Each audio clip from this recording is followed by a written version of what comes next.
of the movies that are coming up here and that they highlighted at CinemaCon a couple weeks ago is The Little Mermaid. And they showed us a full scene sequence with Ursula and Ariel as Ursula sings her song, Poor Unfortunate Souls. And I can't remember, what's the release date of Little Mermaid? Because I can't remember exactly when it's supposed to come out. At any rate. Check. But they played that. And listen, I'll tell you what, I'm not a Little Mermaid guy. Like, I am more of an Aladdin guy, Memorial Day weekend, Lion King, that sort of thing. May 26th. What's that, May? May 26th. May 26th. So just a couple of weeks. Yeah. I'm not a big fan of The Little Mermaid, to be honest with you.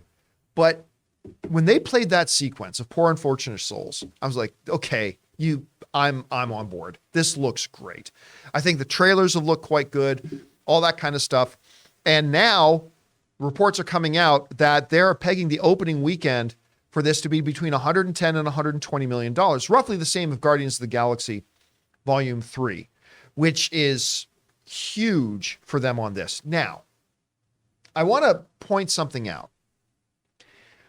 This report came out yesterday about the 110, 120 million opening. And I've already seen a lot of, I mean, let's just call it what it is. The moment that they showed that The Little Mermaid was going to have less than pasty white skin, there were some bottom dwellers who just instantly became against this movie for no other reason. Not my mermaid. The funny thing is they weren't going to see it anyway. Yeah. Not that there aren't people who legitimately were open-minded, watched the trailers and thought, this doesn't look like it's very good. There's nothing wrong with that. That's perfectly good. But let's be honest. Let's just call it what it is. There are a number of people out there who are just completely against the movie the moment they saw anything other than pasty white skin on Ariel.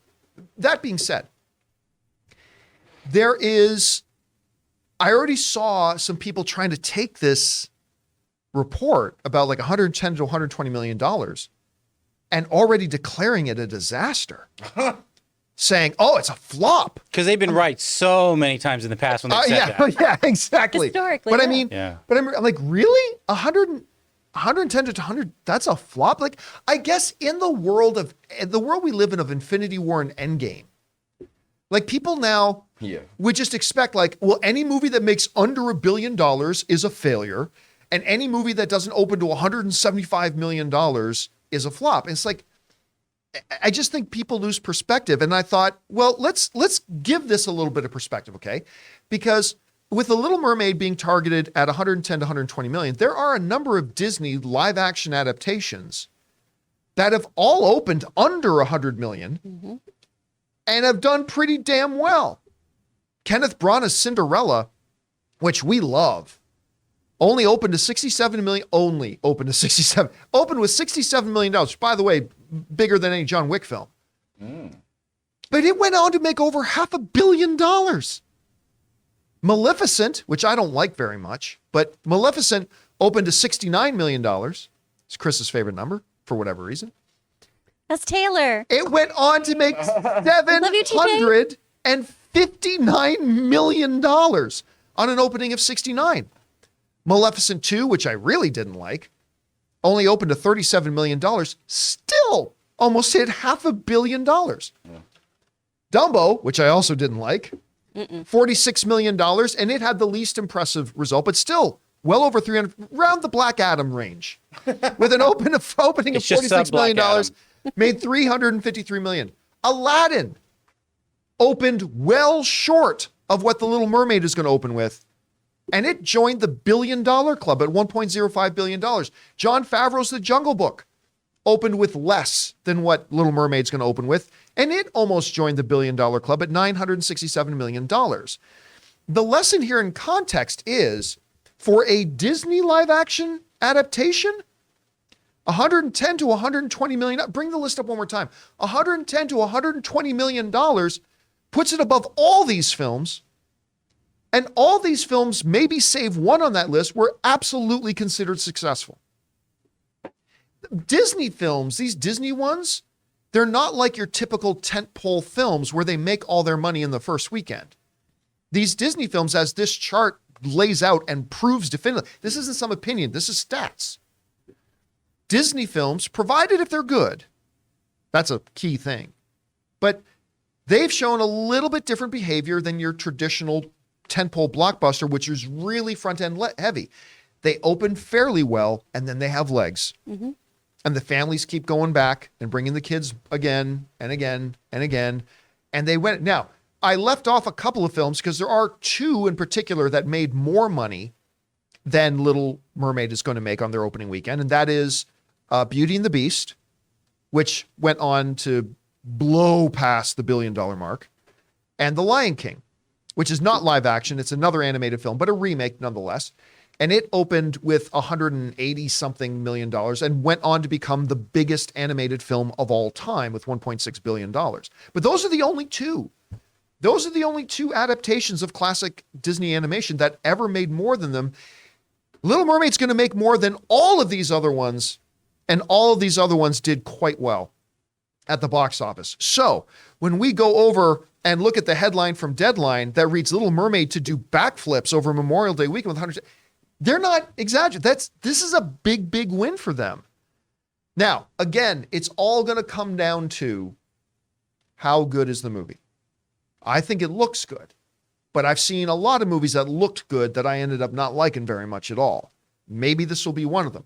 But the stuff I've seen so far looks pretty good. Anyway, Chris, you've seen the reports now, what they're calling for. It's going to come in north of $100 million for its opening weekend. Mm-hmm. Where are you expecting it to do? How do you think it's going to perform? What's your anticipation level like for the movie right now? Oh, much like Ariel, this movie's going to have legs. Come on, baby. This is going to be walking around. And also to borrow from, yogurt, this is going to have merchandising. There's lots and lots of merchandising. You mean, is that Spaceballs? Yeah, from Spaceballs. It's going to have merchandising. Anne could talk to this at much better length, but, so many of these films, too, they need to do well, but a lot of times it's kids going back to these theaters, too, and then buying the Barbies that go with these, and the playsets that go with these, and the outfits that go with these. So these movies have the potential to make so much money, and this is one that people will be going back to over and over again, I think, as well. The leg up that this has on Guardians is, I know a few people are asking me, hey, is Guardians something that I could take my littles to? And there are some moments where I genuinely think if you have a kid who's under maybe the age of 10, they might get really, really scared by some of the stuff that happens in that one, or really, really upset. And you're going to have an interesting car ride home talking about animal rights. So there's some things there that I think are going to keep people from doing repeat visits with their kids in a different way that, Mario has been able to have such a sustainable longevity in the box office because kids want to keep going back and seeing that over and over again. And adults have a fun time with it too. Kids want to keep going back to see Mario. And also me, who has seen it 3 times. But I also think, this movie, the more I see of it, the more I'm really excited about it. Because I was somebody who at the beginning was, Halle you Bailey, weren't big on the trailer. No, you Halle Bailey was the only saving grace for me from the get-go. She has an incredible voice. Mm-hmm. She has this beautiful ethereal look to her already. I buy her as Ariel, but all of the other things around it were, I just don't know if I really enjoy the aesthetic of this movie. I don't know if I like how it looks. My thing too. Because it looked very, very CGI to me, especially in a post-Way of Water world, right? And now, the more I see of it, the footage we saw at CinemaCon too. Well, I was going to ask, how did you feel about that Poor Unfortunate Soul scene that they did for us? That really moved the needle for me because I also wasn't really sold on Melissa McCarthy in this role. And man, she's really made it her own from that one song. I will say I only saw one song, but I'm much more excited about this now. So I think it's going to do phenomenally well. All right, guys, question is for you. What do you think about this? They're saying Little Mermaid is going to be in the pantheon of these Disney adaptations. It's going to be one of the biggest grossing opening weekends that they've ever had, just short of like a Beauty and the Beast and Lion King, which went on to become some of the biggest films of all time. What do you think it's going to do? Are you excited for the film? Are you like Chris, where, the trailers really haven't done it for me? Are you like me, where it's like, the trailers have made me interested? Whatever you guys think, jump down into the comment section below and let us know your thoughts. We want to thank a sponsor of this video, Mint Mobile. From the gas pump to the grocery store, your utility bills and favorite streaming services, inflation is everywhere. Seriously, make it stop. Thankfully, there's one company out there that's giving you a much needed break. It's Mint Mobile. As the first company to sell premium wireless service online only, Mint Mobile lets you order from home and save a ton with phone plans starting at just $15 a month. You guys know that ever since I switched to Mint Mobile, I've been saving almost 70% a month over my old phone plan. For people looking looking for extra savings this year, Mint Mobile offers premium wireless for just $15 a month. By going online only and eliminating the traditional cost of retail, Mint Mobile passes the significant savings on to you. All of their plans come with unlimited talk and text plus high-speed data delivered on the nation's largest 5G network. Use your own phone with any Mint Mobile plan and keep your same phone number along with all your existing contacts. Switch to Mint Mobile and get premium wireless service starting at just $15 a month. To get your new wireless plan for just $15 a month and get the plan shipped to your door for free, go to mintmobile.com/Campea. That's mintmobile.com/Campea. Cut your wireless bill to $15 a month at mintmobile.com/Campea.